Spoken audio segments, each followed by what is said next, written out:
I'm Mark Sudol. Welcome back to Power and Politics. State Rep Matt Blumenthal joins us. Thank you for being with us. Thanks for having me. Well, you have been vocal about the deployment of active duty Marines to LA. You say it's illegal. Why is that? Well, look, first of all, the mission of the Marine infantry is to locate, close with, and destroy the enemy by fire maneuver or repel the enemy assault by fire or close combat. That is not a law enforcement mission, and that's why active duty military troops like these Marines are not supposed to be deployed on American soil under the Posse Comitatus Act, the Constitution, and other elements of our law and government.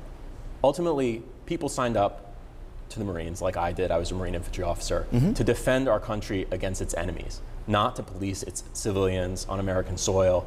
And the image and precedent of active duty troops on the streets of a major American city, it's very damaging, not only to the U.S. Armed Forces, but also to our rule of law. It's provocative, it's escalatory, and it's deeply dangerous.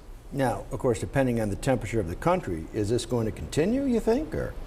There is no reason why it should. Even in this case, if we look at what the LAPD was saying at the time these troops were deployed, they were saying that the situation was well in hand, they had calmed it down.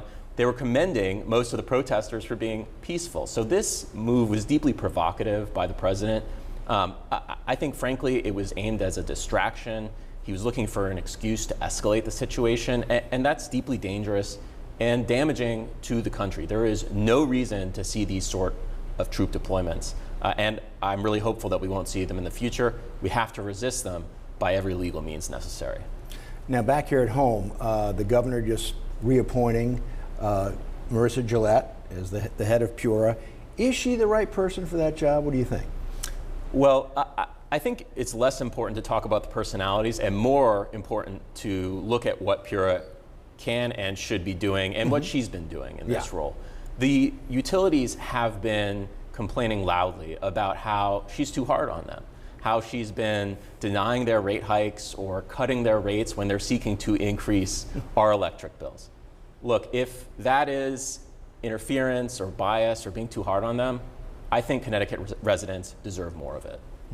So is this small reduction in electric rates enough? No. And we made some progress this session in decreasing rates and providing for measures that are going to try to decrease them in the future.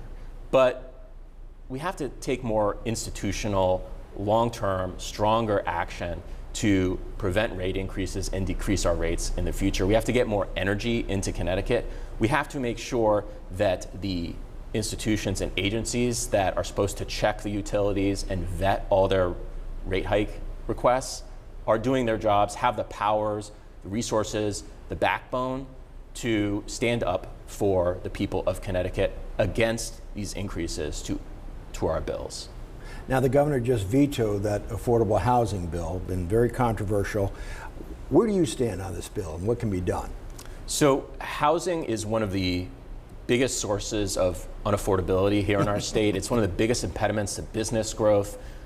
It is a huge problem. We need more housing. And I believe that this bill was a good step in the right direction. Unfortunately, there was a lot of demonization of parts of the bill that were not really accurate. This bill was really nearly all carrots, almost no sticks. It was designed to allow towns to lead the way in building housing across our state. And we with need zoning it urgently. and right. Exactly, yeah. So there were some modifications to zoning, but they were pretty reasonable. They would have decreased, mandatory extreme parking requirements or obstacles that have been thrown up in the way of building new housing. They still would have allowed the towns to designate what that housing should look like, where exactly it should go.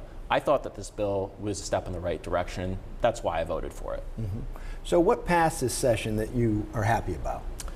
Well, we got a lot of good stuff done. On the Reproductive Rights Caucus, we strengthened our SHIELD law bill. It was first in the nation. We've been continuing to strengthen it to protect privacy.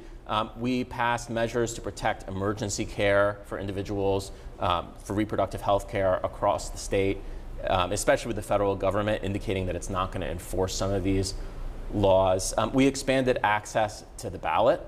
We took some measures that are going to make voting easier and better for people here in the state of Connecticut. And we took measures towards affordability. I think probably the most important thing we did this session was attacking the problem of childcare. Childcare is completely unaffordable in this state. We created a trust fund that is going to help increase the supply of childcare, reduce costs, help families afford it better. That's going to be a huge, huge help to people. The current situation is completely unsustainable. What didn't pass you wanted to see?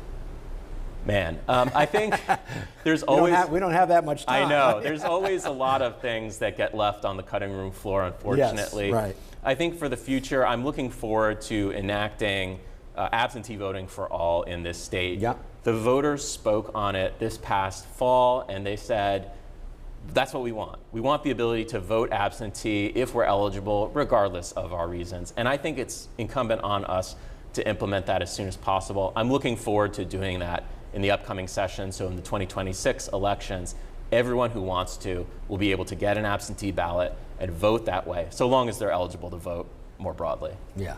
Governor going to run again?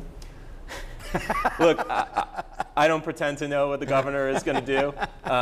You know, I think he's been doing a good job with the state, and I think it's important that he continues to do that. I've been enjoying working with him. I'm hoping we're going to be able to get to a solution on this housing bill. But I think he's been focused, and we've been focused on doing the job of the people here in the state of Connecticut. Whether he decides to run, again, that is up to him. Well, we'll find out next week when he's our guest. Thank you so much. Thank you so much for having me. Yeah. Well, still ahead, one new state law that some say is overdue.